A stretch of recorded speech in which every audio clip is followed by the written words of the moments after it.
DK Suresh ಅವರನ್ನ ಭೇಟಿ ಮಾಡಿದ ಬಳಿಕ ಮಾಜಿ ಸಚಿವ ಜಮೀರ್ ಅಹಮದ್ ಖಾನ್ ಹೇಳಿದ್ದು, ನಾವು ಸ್ನೇಹಿತರು. ತಿಂಗಳಿಗೆ 4 ಬಾರಿ ಭೇಟಿಯಾಗ್ತೇವೆ. ಕ್ವಾರ್ಟರ್ಸ್ ನಲ್ಲಿ ಇದ್ದಾಗ ಅವರು ನನ್ನನ್ನ ಬಂದು ಭೇಟಿ ಮಾಡ್ತಾ ಇದ್ರು. ಈಗ ನಾನು ಅವರನ್ನ ಭೇಟಿಯಾಗಲೆಂದು ಬಂದಿದ್ದೇನೆ. ಇದರಲ್ಲಿ ಚರ್ಚೆ ಮಾಡುವಂತಹದ್ದು ಏನೂ ಇಲ್ಲ. ನಾವಿಬ್ಬರು ಒಳ್ಳೆ ಸ್ನೇಹಿತರು. ನಮ್ಮದು ಹೈಕಮಾಂಡ್ ಪಕ್ಷ.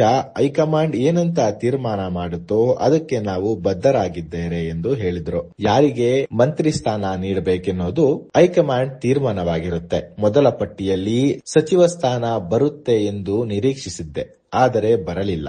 ಎರಡನೇ ಪಟ್ಟಿಯಲ್ಲಿ ಬರಬಹುದು ಎನ್ನುವಂತಹ ನಿರೀಕ್ಷೆಯೂ ಇದೆ. ಒಂದು ವೇಳೆ ಬರಲಿಲ್ಲ ಎಂದರೂ ಬೇಜಾರಿಲ್ಲ. ನಾನು ಪಕ್ಷಕ್ಕೆ ಬದ್ಧವಾಗಿರ್ತೇನೆ ಎಂದು ಜಮೀರ್ ಅಹಮದ್ ಖಾನ್ ರವರು ಮಾಧ್ಯಮಗಳ ಮುಂದೆ ಹೇಳಿಕೆಯನ್ನ ನೀಡಿದ್ದಾರೆ. ನಾನು ಸುರೇಶ್ ಅವರಿಗೆ ಮೊದಲೇ ಬಾರಿ ಏನು ಭೇಟಿ ಮಾಡ್ತಾ ಇಲ್ಲ. ಬೆಂಗಳೂರಲ್ಲಿ ನಾನು ಕ್ವಾರ್ಟರ್ಸ್ ಅಲ್ಲಿ ಇದ್ರೆ ಅವ್ರು ಬರ್ತಾರೆ, ಅವ್ರು ಯಾವಾಗ ಇಲ್ಲಿದ್ರೆ ಅವ್ರ ಮನೆಗೆ ಬಂದು ಭೇಟಿ ಮಾಡೋದು ನಾವು ಇಬ್ಬರದು ಸಹಜ. ತಿಂಗಳಿಗೆ 4 ಸತಿ ಭೇಟಿ ಮಾಡ್ತೀವಿ ನಾವು. ಎಷ್ಟು? ತಿಂಗಳಿಗೆ 4 ಸತಿ. ನೀವು ನೋಡಿರ್ಬೋದು ಬಹಳ ಸತಿ. ಅವ್ರು ನನ್ನ ಫೋನ್ ಮಾಡ್ತಾರೆ, ಅವ್ರು ಕ್ವಾರ್ಟರ್ಸ್ ಅಲ್ಲಿ ಇದ್ರೆ ಕ್ವಾರ್ಟರ್ಸ್ಗೆ ಬರ್ತಾರೆ. ಇಲ್ಲ ನಾನು ಇವ್ರ ಮನೇಲಿದ್ರೆ ನಾನು ಬರ್ತೀನಿ. ಅದು ಮಾಮೂಲಿ. ನಮ್ದು ಇಬ್ಬರು ಸ್ನೇಹಿತ ಇವತ್ತಿಂದ ಇಲ್ಲ, ಬಹಳ ವರ್ಷದಿಂದ ಇರೋದು ನಾವು. ಏನ್ ಚರ್ಚೆ ಇಲ್ಲ ಸರ್, ನಾವು ಇಬ್ರು ಸ್ನೇಹಿತರು.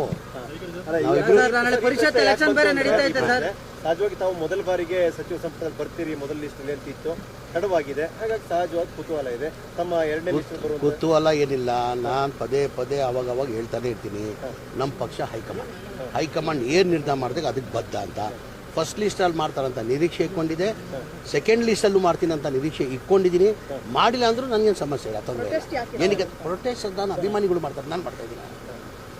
ಈಗ ನಾನು ಕೇಳ್ತಾ ಇದ್ದೀನಿ, ನಾನು ಮಂತ್ರಿ ಮಾಡಿ ಅಂತ ಮಾಧ್ಯಮದಲ್ಲಿ ಕೇಳ್ತಾ ಇದ್ದೀನಿ. ಅಭಿಮಾನಿಗಳು ಎಲ್ಲಾದರೂ ಸಹಜ. ಅದು ಅವರವ್ರ ಅಭಿಮಾನಿಗಳು ಅವ್ರ ಲೀಡರ್ನ ಮಂತ್ರಿ ಮಾಡಂತ ಕೇಳೋದಂತ ಎಲ್ಲ ಕಡೆ ಸಹಜ. ಅದು ಬಹಳ ಜನ ಕೇಳ್ತಾರೆ, ಹಂಗೂ ನನಗೂ ಕೇಳ್ತಾರೆ. ಖಂಡಿತ ಇಲ್ಲ, ಖಂಡಿತ ಇಲ್ಲ, ಏನೇನು ಇಲ್ಲ. ನನ್ನ ಮುಖದ ಮೇಲೆ ಕಾಣ್ತಾ ಇದೆಯಾ ಬೇಸರ ಇದೆಯಾ ಅಂತ? ನನ್ನ ಮುಖದ ಮೇಲೆ ನಾ ಕಾಣ್ತಾ ಇದೆಯಾ ಬೇಸರ ಇದೆಯಾ ಅಂತ? ಖಂಡಿತ ಏನೇನು ಇಲ್ಲ. ಅಡ್ಡ ಮತದಾನದ ಆತಂಕ ಕೂಡ ಇದೆ ಅನ್ನುವಂಥದ್ದು ಐದನೇ ಅಭ್ಯರ್ಥಿಗೆ ಇಲ್ಲ, ಆ ಥರ ಏನಿಲ್ಲ. ನಾವು ನಿನ್ನೆ CLP ಮೀಟಿಂಗು ನಾನು ಹೋಗಿದೆ. 140 ಜನ ನಾವು ಒಗ್ಗಟ್ಟಾಗಿದ್ದೀವಿ. ನಾವು 28 ಹಾಕೊಂಡ್ರು 5 ಅಭ್ಯರ್ಥಿಗಳು ಗೆಲ್ತಾರೆ. ನಮ್ಗೆ ಅಡಿಷ್ನಲ್ ಏನು ಓಟ್ ಬೇಕಾಗಿಲ್ಲ. ಅಡಿಷ್ನಲ್ ಏನು ನಾವು 140 ಇದೀವಿ. ನಾವು 140ಗೂ 28 ಹಾಕೊಂಡ್ರು ನಾವು ಎಲ್ಲ 5 ಅಭ್ಯರ್ಥಿ ನಾವು ಗೆಲ್ತೀವಿ. ನಮ್ಗೇನು ಸಮಸ್ಯೆ ತೊಂದರೆ ಇಲ್ಲ. ಯಾರು ಹೇಳಿದ್ರೆ ನಿಮಗೆ ಹೈಕಮಾಂಡ್ ಅಲ್ಲಿ ಕ್ಲೋಸ್ ಇದೆ ಅಂತ? ಎಲ್ಲಿ? ನಾನು ಕೇರಳ ಚುನಾವಣೆಗೂ ಹೋಗಿದೆ, ತೆಲಂಗಾಣ ಚುನಾವಣೆಗೂ ಹೋಗಿದೆ. ಪಕ್ಷ ನನ್ಗೆ ಏನೇನು ಜವಾಬ್ದಾರಿ ಕೊಟ್ಟಿದೆ ಆ ಜವಾಬ್ದಾರಿನ ನಾನು ನಿಭಾಯಿಸ್ಕೊಂಡು ಬಂದಿದ್ದೀನಿ. ಮುಂದೇನು ಪಕ್ಷ ಏನ್ ಜವಾಬ್ದಾರಿ ಕೊಡ್ತಾರೆ ಅದು ನಿಭಾಯಿಸ್ತೀನಿ. ಅಗತ್ಯನೇ ಇಲ್ಲಲ್ಲ ನಮಗೆ. ನಾವು ಹೇಳ್ದಿಲ್ಲ 28 ಹಾಕೊಂಡ್ರು ನಾವು 5 ಜನನು ನಾವು ಗೆಲ್ತೀವಿ.